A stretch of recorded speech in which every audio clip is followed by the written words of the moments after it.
Obrigada, senador Jorge Viana. Cumprimentar os senhores senadores, senadoras, telespectadores da TV Senado, ouvintes da Rádio Senado. O debate está em curso lá na Comissão de Constituição e Justiça. E, rapidamente, senador Jorge Viana, eu disse agora há pouco à secretária Flávia Piovesan, que é a secretária nacional de Direitos Humanos, né, do governo federal, ela, inclusive, que teve uma posição lá muito clara, firme, portanto, contrária à redução da maioridade da idade penal, por entender que esse não é o caminho, nem muito menos a solução para o problema da violência que afeta a juventude, e mais ainda a juventude negra, a juventude pobre da periferia. Portanto, a posição dela foi muito clara, no sentido, inclusive, de reconhecer que o Estatuto da Criança e do Adolescente, ao contrário do que dizem alguns, não é um instrumento de impunidade, muito pelo contrário, é uma legislação moderna, é uma legislação que trata da ressocialização, da reeducação para os jovens infratores, seja através, inclusive, da liberdade assistida, seja também através do próprio internamento. Ou seja, lá o que, mais uma vez, foi elencado é que o que os jovens mais precisam são de oportunidades e, para tanto, mais investimentos nas políticas sociais. E eu fiz uma consideração à doutora Flávia, dizendo que era muito importante, mais do que importante, necessário, que ela leve esse debate para dentro do governo do qual ela faz parte hoje. Porque, ao mesmo tempo que ela tem essa posição, que nós julgamos louvável, de ser contrária à redução da maioridade da idade penal, entretanto, a PEC que nós estamos discutindo na CCJ, a pensar da outras PECs, que propõem equivocadamente a redução da maioridade da idade penal como forma de resolver o problema da violência da juventude, é de autoria nada mais, nada menos do que do líder do governo, o senador Aloysio Nunes, que tem como relator o senador Ricardo Ferraz, também integrante da base governista. Não só isso, também fiz lá uma consideração, um apelo à doutora Flávia, para que leve para dentro do governo um debate fundamental, que é a PEC 241, que é um atentado, né, contra o presente e o futuro da juventude brasileira, pelo quanto essa PEC traz de reduzir drasticamente recursos para as áreas sociais, para a educação, para a saúde e para a assistência social. Me refiro à proposta de emenda à Constituição que já está tramitando nessa casa, que quer congelar por um prazo de 10, 20 anos os recursos para as áreas sociais e todo aquele debate que nós temos feito.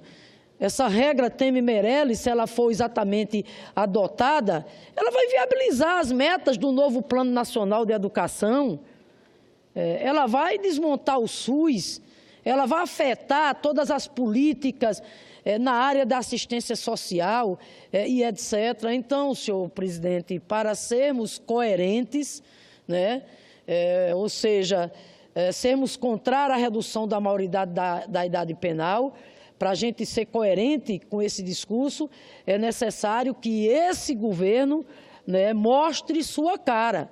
Primeiro, repito, né, que essa PEC aqui que propõe a redução da maioridade da idade penal de autoria do líder do governo, que ela possa ter outro destino. O destino dela é o arquivamento. E depois, medidas como essa, PEC 241, né, pelo quanto impactará nas políticas sociais, no que diz respeito à redução drástica de recursos. Porque a maioria do Brasil sabe que resolver o problema da violência que afeta a juventude não é o encarceramento. Pelo contrário, essas prisões, infelizmente, elas se apresentam cada vez mais como escolas do crime. E os adolescentes e a juventude não precisam de escolas do crime, elas precisam de escolas que formem para a cidadania. E, para tanto, o Plano Nacional de Educação é fundamental, é decisivo. Senhor presidente, quero aqui também rapidamente agora fazer um registro acerca da sessão de terça-feira nesse plenário, quando, na verdade, o que assistimos aqui, senador Jorge Viana, foi um jogo de cartas marcadas, né?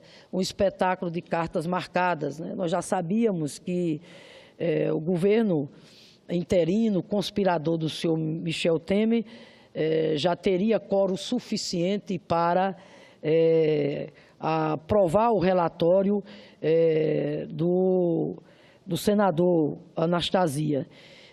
Mas quero aqui lamentar, né, essa decisão aqui do Congresso Nacional, portanto, de aprovar o parecer do senador Anastasia e de tornar ré a presidenta da República. Lamentar porque eu acho que o Senado Federal, por maioria, ao aprovar o relatório do senador Anastasia, deferiu uma punhalada no coração da nossa Constituição cidadã, né? Fechando os olhos para a vontade expressiva da maioria da população brasileira, que lá em 1993, senador Jorge Viana, portanto, há mais de 20 anos, decidiu pelo presidencialismo e não pelo parlamentarismo. Quero aqui também lembrar as palavras do doutor José Eduardo Cardoso, né, quando ele, em mais uma brilhante defesa que ele fez aqui da presidenta Dilma contra o parecer do senador Anastasia, ele lembrava que, assim como a Constituição americana só prevê o afastamento do presidente da República no caso de crimes gravíssimos, o que, como ficou fartamente demonstrado aqui, em quase 3 meses de reuniões e oitivas, né, ficou fartamente comprovado, demonstrado que não ocorreu, porque, de fato, até hoje se procura qual foi o crime que a presidenta da República cometeu a ponto de ter o amparo constitucional que a torne ré. Ficou comprovado que não houve crime de responsabilidade, porque pedalada, decreto, suplementação orçamentária, isso já foi fartamente aqui refletido, que são instrumentos de gestão orçamentária utilizados por todos os gestores no passado e no presente, e mais, tanto a pedalada, as chamadas operações contábeis, como a edição de decretos suplementares, que foram adequações orçamentárias, para garantir, inclusive, a continuidade de programas sociais importantíssimos na área da educação, na área da saúde, na área da agricultura. Tudo isso foi feito em conformidade com a lei, né? Em conformidade com a lei. Quero aqui mais uma vez dizer, senador Jorge Viana, que não somos só nós que estamos dizendo isso, que o impeachment da presidenta Dilma é fraudulento, porque ele não se sustenta do ponto de vista jurídico. Não é só o advogado José Eduardo Cardoso, é o Ministério Público. É bom lembrar o parecer do Ministério Público, parecer recentemente divulgado, que pediu pelo arquivamento da matéria. É a opinião pública internacional, é a própria perícia do Senado também, e quero ainda aqui acrescentar que são amplos setores da população inconformados, né, com esse processo, que continuam se mobilizando nas ruas, fazendo ocupações, manifestações, ou seja, amplos setores da população que continuam na trincheira em defesa da democracia, portanto, reagindo contra o ataque à soberania popular, contra a Constituição e ao Estado Democrático de Direito, que é o processo de impeachment em curso contra a presidenta Dilma. Quero ainda aqui acrescentar, senador Jorge Viana, que na nossa Constituição, como temos insistido, não é possível afastar uma presidenta legitimamente eleita, ou um presidente legitimamente eleito, por uma decisão apenas política. Não existe o voto de desconfiança, como já foi muito citado, inclusive pelo advogado José Eduardo Cardoso. Quem julga porque não gostou do governo é o povo. Aonde? Nas urnas. O julgamento aqui é feito por nós, políticos, é claro, mas tendo que se respeitar os requisitos jurídicos. E esses requisitos jurídicos não se limitam apenas ao respeito ao rito. Mesmo que os procedimentos, do ponto de vista processual, estejam sendo observados, temos que observar se houve crime ou não, e se esse crime foi comprovado ou não. Caso contrário, não seria necessário um processo. Bastaria, portanto, este plenário votar pelo afastamento do presidente e pronto. O trabalho da comissão de impeachment, que deveria recolher provas para aprovar o afastamento, não conseguiu comprovar a existência de crime, porque tentam condenar a presidenta em razão de o governo realizar operações contábeis e adequações orçamentárias, como já mencionei, para garantir a continuidade de programas sociais e subvenções a agricultores, práticas rotineiras de governadores e outros presidentes da República, inclusive apoiadas, por esse Congresso.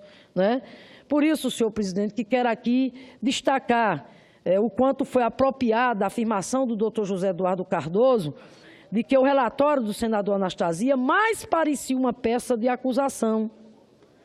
Por isso, ao aprovar este relatório, esta casa se equipara a um tribunal da Santa Inquisição. Quero ainda aqui ressaltar, senador Jorge Viana, que sem fatos jurídicos, sem fundamentação jurídica, esse processo de impeachment não tem outro nome. É fraude, é farsa, é golpe. E quero aqui dizer também que o golpe, é claro, não se dá apenas quando há armas nas mãos e tanques nas ruas. O golpe acontece também, como estamos vivenciando neste processo, pois, apesar de ser um instrumento previsto na Constituição, como não há a comprovação do mérito, fere a Constituição, portanto, atenta contra a democracia e é um golpe também. Eu volto a dizer, o golpe não se dá só através de tanque, de arma, de avião. Não. O golpe se dá quando se rasga a Constituição, quando se fere a Constituição.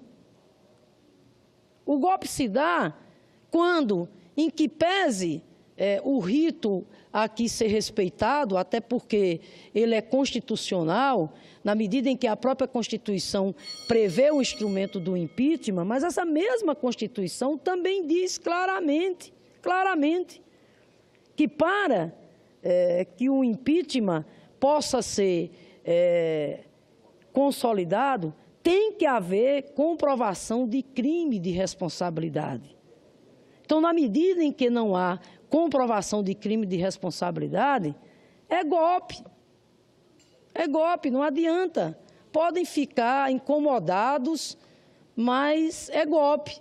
E quem adere ao golpe tem que assumir a responsabilidade de suas escolhas perante a história.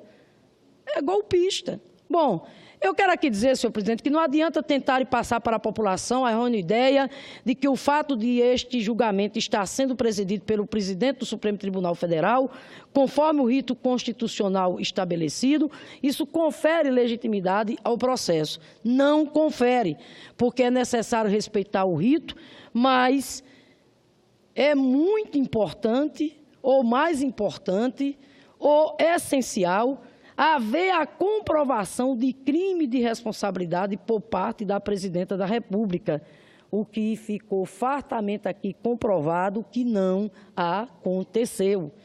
A despeito de seguir um rito constitucional, O texto do relatório do senador Antônio Anastasia, como ressaltei na sessão da pronúncia, inverte fatos em busca de um mérito que não pôde e não pode ser comprovado. E isso, volto a dizer mais uma vez, é fraude. Nós vamos continuar repetindo incansavelmente esta denúncia.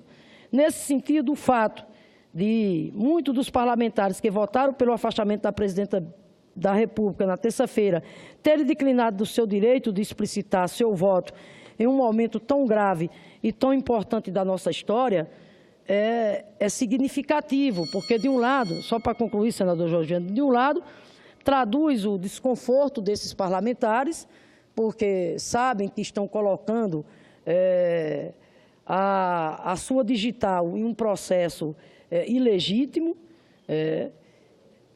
mas, por outro lado, senhor presidente, quero aqui também dizer que a atitude dos parlamentares, de muitos deles, que aqui declinaram, repito, do direito de falar quando da sessão da pronúncia, faz parte de atender aos interesses da estratégia do governo interino, que quer a todo custo abreviar o calendário e consolidar o golpe. Por quê? Porque ele tem pressa, porque ele tem medo. Eles têm muita pressa porque sabem que o presidente interino já teve seu nome envolvido em diversas delações. A última foi a do Marcelo, da Odebrecht, quando diz que lá no Palácio do Jaburu, o presidente interino, com o ministro interino biônico, recebendo mais de 10 milhões de reais, doações não ilegais para a campanha do PMDB. O presidente interino tem pressa de consolidar esse golpe, porque também morre de medo de Eduardo Cunha abrir a boca. Eduardo Cunha, réu, respondendo a 10 inquéritos no Supremo Tribunal Federal, foi afastado da presidência, mas até o presente momento mantém o seu mandato preservado, fruto de um acordão daqueles que têm interesse no golpe. Acordão esse, inclusive, sob as bênçãos do presidente interino biônico Michel Temer. É um escárnio, é uma infâmia quererem arrancar da presidência uma mulher honesta. Enquanto isso, Eduardo Cunha rindo da cara do povo brasileiro. O acordão está tão escancarado que o presidente da Câmara dos Deputados já anunciou. Não, a votação para discutir se Eduardo Cunha vai ser cassado ou não, para decidir se Eduardo Cunha vai ser cassado ou não, vai ficar para setembro, depois que o Senado votar o impeachment da presidenta Dilma. Isso é uma vergonha, senhor presidente, isso é inaceitável,